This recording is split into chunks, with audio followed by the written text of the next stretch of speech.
Welcome to the Offside Super Bowl 51 recap. I'm Matt Ufford, joined by fact checker Alex and sound guy Will. Oh, what happened in the Super Bowl? Ooh, we are going to recap it all chronologically. Can you hit me with one of those?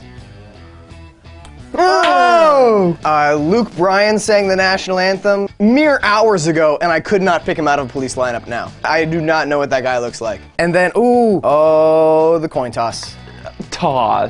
Former President George Bush, who is a Houston icon, am I right? Legend, Houston legend. That was the longest wheelchair push I've ever seen. Were those tires, like those little wheelchair wheels, not meant for grass? It took a long time to get him out to the 50-yard line. It's like half the time he has left. Dude, that's dumb. That's the I say. Game started, first quarter, both teams came out, some good plays, but then stalling out around midfield. And it wasn't really until the second quarter where we got treated to a LeGarrette Blount fumble. Deion Jones doing work. That started the big ol' ATL #RiseUp parade. It was a good times. We got treated to that fumble, we got treated to the first and second of several incredible Julio Jones catches. Yeah, but that's where it went wrong for the Falcons because he wound up with more than 50 yards. There it is. For me, the highlight of the game, Robert Alford's pick six. And it wasn't just a pick six because you also had Tom Brady diving hopelessly. Never had a chance, but you still had that gangly 6'4", 39-year-old man making a hopeless, pitiful swipe at his legs as he flew by. And all the memes. Look how good this cutout is. I was like Google searching coffins to put him in. And now what? A beach? Now I gotta put him lying down on a beach with Giselle? Doing his best George Bush impression. I was gonna say Life Alert, but same. We go into halftime. Lady Gaga is on top of NERG Stadium. Jumps off the top of the stadium. Should note she had wires attached to her. Beyonce would have done it without the wires. She wouldn't, but yeah. Beyonce would have gone like 4 months pregnant in the wingsuit down to the stage. Finally, we're maximizing the potential of drone technology, putting lights in the sky. Some good old celestial corporate sponsorship. Yeah. Obama's watching at home being like, oh, lights. Oh, sure, that too, I guess. Drones. They're not just for killing people anymore. How about the guy with the circle keyboard? Oh, that was good. That guy Inside that. Did you guys have any commercials you liked?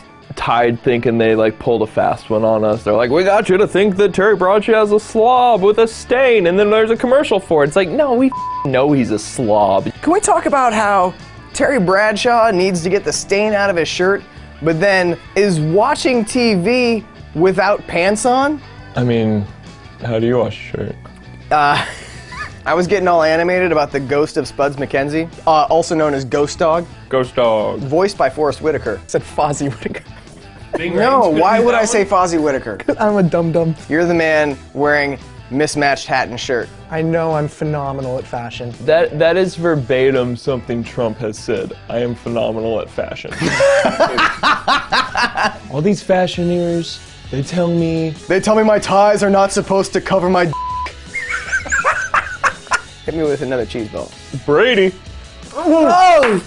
Man, those are real dry. Second half also started exciting. Malcolm Butler, he got burnt by Taylor Gabriel. That was maybe the last good thing to happen in the game. Another highlight of the game, Dwight Freeney and Martellus Bennett got their helmets stuck together. Their helmets were locked in Congress, like a dog's boner. Patriots did some other they got a sack fumble, set up an easy score, got a 2-point conversion to get down 28-20. The Falcons bandwagon, it's like rats going off the Titanic at this point. It was 28-3. At 28-20, I had jumped out of the plane and pulled the parachute. I was way out of there. I'll hop back on if they win, but I see where the wind's blowing and I'm just like, oh, look at these guys choking. That must suck to be a fan of Atlanta. Anyway, the game was essentially over. Atlanta drove into field goal range. That was going to put them up by 11, but Matt Ryan got sacked. 3rd and 23. That was like a 53-yarder. Relative chip shot for Matt Bryant to put the game out of reach. Holding Matthews. They did not convert 3rd and 33. Did not even get a pass completion. And then down 8. So glad I was not a Falcons fan for this because it was like watching a car wreck in slow motion. And that's what happened watching Julian Edelman's ridiculous. It was a pass deflected. The ball was about to hit the ground, but no, it bounced off of a Falcon's leg, and Julian Edelman caught it, and it was about to hit the ground, and then he double clutched it a second time to get a better grip on it. And then it almost got away again, and he slipped his pinky underneath it. An incredible catch. Put him over 70 yards for the game, 5th player ever with over 70 yards in 11 straight games. Anyway, a touchdown, they run a 2-point conversion, tied game, 28-3 to 28-28. That's the biggest comeback in Super Bowl history by more than doubling the record for a comeback in the Super Bowl. And it was weird that they ended it as a tie. Yes. It's been over a decade since any team won after trailing at the start of the 4th by 19 or more points, and it's never happened in a playoff game. It's historic, all right? Historic. Tom Brady, they call him the GOAT. Yeah. He actually started with sheep. He had a semester abroad in New Zealand, and that's what some of his friends were doing. He acquired a taste for it and moved on to goats. And that's why they call him the GOAT. Allegedly. No, he's pretty vocal about it. It's one of his steps to sleeping great. It's ever since he put the "Make My Lovers Goats Again" hat in his locker room. Reporters have pressed him about it, but he won't acknowledge the fact. Patriots won the overtime toss, which I feel like for the sake of consistency, they should have gotten George Bush out there just to do the overtime toss. Also would have given the Falcons players some rest. It's gonna be 20 minutes to wheel. We're gonna have to get Mr. President out of cold storage, back into the wheelchair. And with the way NFL does commercials, they would have cut to commercials twice. Yeah. Just to get him out there. Patriots drove right down the field like it was no big deal. Somebody scored a game-winning touchdown for the Patriots. Post-game, it made it all worth it to hear raucous chorus of boos rain down upon Roger Goodell, who could do nothing but limply say, "That's what NFL football is all about." Yeah, it is, us booing you.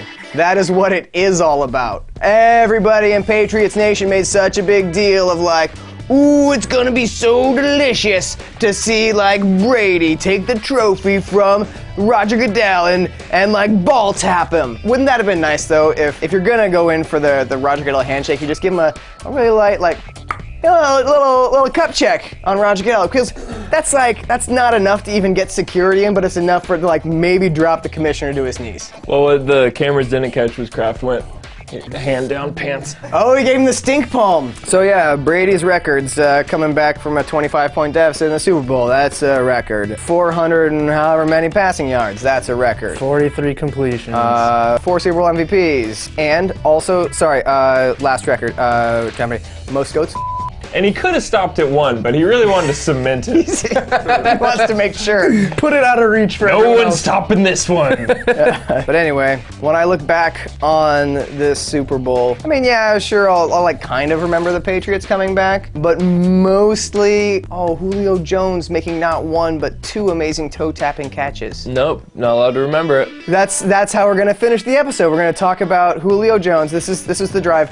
This was right before, Matt, where we're gonna pause the game in my mental recall of this game. Is Julio Jones making that incredible toe-tapping catch, putting the Falcons in field goal range. They can just run the ball into the line the next couple plays, kick a field goal, and the game's over. Mm-hmm. Is it fair to say we don't deserve Julio Jones? I think the Falcons no longer deserve Julio Jones. It's like he's just really trying to impress his divorced parents. Just like, hey, Julio, you don't have to do this. Like, I got another A. we already love you, Julio. You don't... Will this science project get you back together with Dad?